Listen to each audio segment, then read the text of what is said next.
4-5টা পাম্পে তেল খুঁজে আছি, কোনো পাম্পে তেল পাই নাই।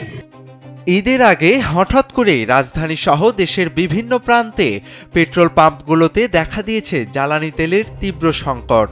ফিলিং স্টেশনগুলোর সামনে যানবাহনের দীর্ঘ লাইন আর পাম্প মালিকদের অসহায়ত্ব সব মিলিয়ে এক অস্থির পরিস্থিতি বিরাজ করছে সারা দেশে।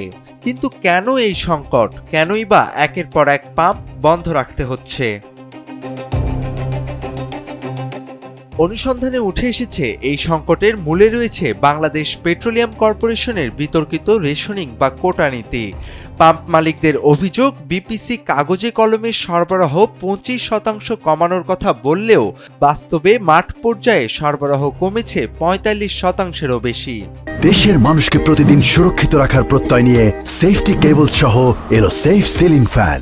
জানুয়ারি থেকে এপ্রিল পর্যন্ত দেশে জ্বালানির চাহিদা থাকে সবচেয়ে বেশি, বিশেষ করে সেচ মৌসুমের কারণে ডিজেলের বাড়তি চাপ থাকে। অথচ ঈদ যাত্রার এই সময়টিতে বিপিসি মার্চ থেকে জুনের গড় চাহিদার ভিত্তিতে তেলের কোটা নির্ধারণ করেছে, যা বর্তমান বাস্তবতার একদমই বিপরীত।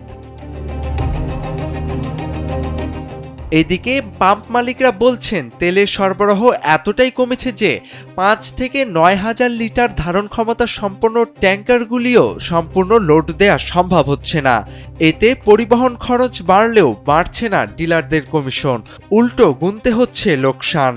ফলে অনেক পাম্প মালিক লোকসান এড়াতে তেল কেনা সাময়িকভাবে বন্ধ রেখেছেন।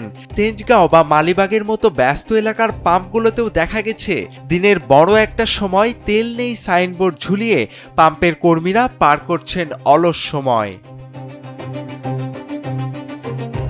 অন্যদিকে বিশ্ববাজারের পরিস্থিতিও বাংলাদেশের জন্য প্রতিকূল হয়ে দাঁড়িয়েছে। মধ্যপ্রাচ্যের অস্থিরতার কারণে অপরিশোধিত তেলের দাম ব্যারেলে $100 ছাড়িয়েছে।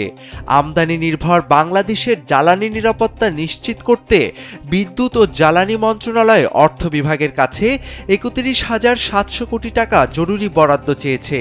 এর মধ্যে শুধু তেল আমদানির জন্যই প্রয়োজন 7,000 কোটি টাকা। স্পট মার্কেট থেকে চড়া দামে এলএনজি কিনতে গিয়েও সরকারের ব্যয় হচ্ছে বিপুল পরিমাণ বাড়তি অর্থ।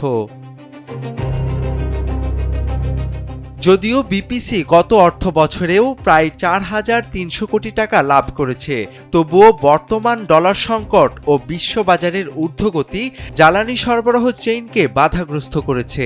সাধারণ মানুষ 1.5-2 ঘন্টা লাইনে দাঁড়িয়েও চাহিদা মতো তেল পাচ্ছে না, যা অনেক ক্ষেত্রে জনরোষ ও হাতাহাতিতে রূপ নিচ্ছে। এই সংকট দ্রুত সমাধান না হলে পরিবহন ব্যবস্থা ও কৃষি উৎপাদন মারাত্মকভাবে ঝুঁকিতে পড়বে বলে আশঙ্কা করছেন বিশেষজ্ঞরা। তোফায়েল আহমেদ, কালবেলা।